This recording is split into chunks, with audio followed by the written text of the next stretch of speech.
So how do you come down or move forward after a win like you had against Tennessee, get focused on the next one? I just think that's what you do, right? And then we go right in yesterday and dive right into how we're going to guard Mississippi State. And this time of year, it's a daily process on where your team is at, what you want to do with them physically. Mentally, you got to make sure you're keeping an eye on that as well. But yesterday, especially with our situation now, because you're getting ready for each game, but we also, we don't have an off day till Wednesday, right? Because we play Kentucky on Tuesday. So you have to manage that as a coach. But the bottom line is we go right in and we're locked in on how we're going to guard Mississippi State, and then we worked on us.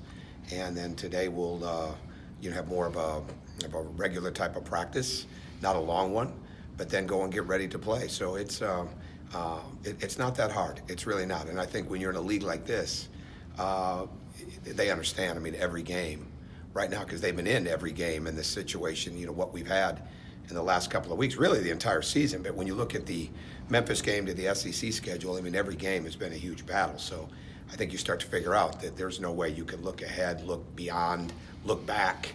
I mean, you better stay square in the moment, and that's what we're trying to make sure they can all do.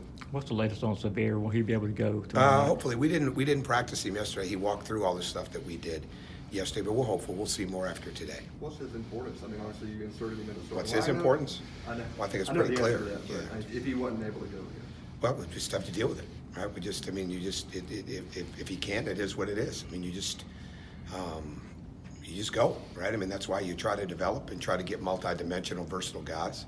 Obviously, he's a huge factor in this, and we'll see. We'll see how it goes today and see how he feels tomorrow. You talked about not having an off day till next Wednesday. How do you think the freshmen are handling the grind so far, playing 2 games a week? Well, it's up to us. It's up to us to make sure that we keep it energized, and it's up to us to make sure that we're helping them get better. But it's up to them to come in with a spirit of improvement, right? And when you have a spirit of improvement, all right, and a spirit of competitiveness, now you have a chance to get better. I mean, they go hand in hand.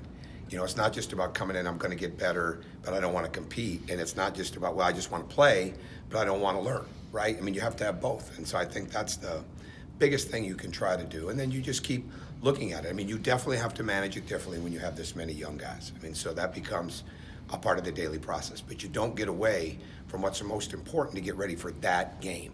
So you have your preparation, but you also have the fact that we've got to be better from one game to the next.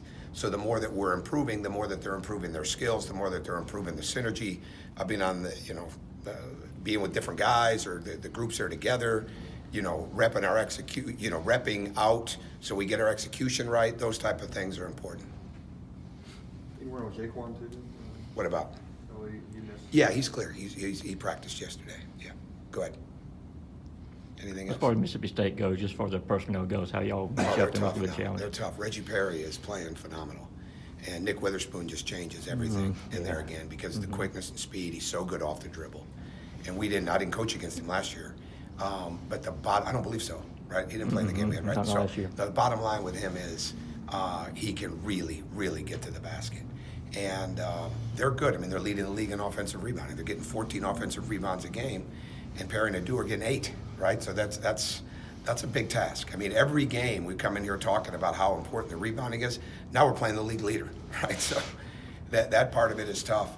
But they're shooting the ball, right? We're not going to get misled by the numbers of the last few games, percentage-wise. They can really shoot the ball. Their wings can shoot it and get to the rim, right? Those things create an issue. So they're playing well at home. They get on some real runs, like other teams in this league do. And so we've got to be able to withstand that. But Reggie Perry, what he's at is he could shoot. And now I think in the last 5 games, he's their second leading three-point shoot attempt guy, or three-point shot attempt guy. So he's definitely on the perimeter more and more. And we've got to be really, really sharp on where those guys are at on the court. Have you ever coached at the hump? No, I've never been to Starkville. I've never been to Starkville. I'd never been to Oxford before last year, and I've never been to Starkville before tonight. Any messages for the Georgia fans about baby beanie Bulldogs? And wasn't that the famous? Well, they can throw one there. I'd be cool if somebody threw one there, as long as they weren't, as long as it's not a Georgia, a souvenir of Uga or something like that. So. Reflecting on that last year, was that one of the most bizarre things you'd seen in your Yeah, years? that was tough. That was really tough because the way I saw the film is the foul was on them at the end. and it wasn't on Jordan, and that was tough. And that was a tough day, and it was a tough finish, and I can't say much more about it.